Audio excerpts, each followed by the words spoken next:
My question is to Councillor Sam Forsyth, Chair of Licensing and Public Protection Committee. During the summer, I have received a high level of complaints from my residents of Yardley West and Stitchwood regarding fireworks being set off in the early hours.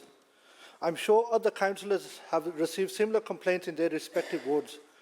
As a council, have we made any representation to central government to try and regulate the sale of fireworks? Thank you, Lord Mayor. Councillor Forsyth.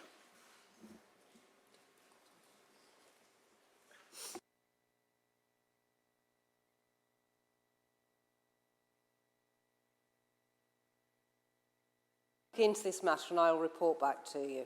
Thank you.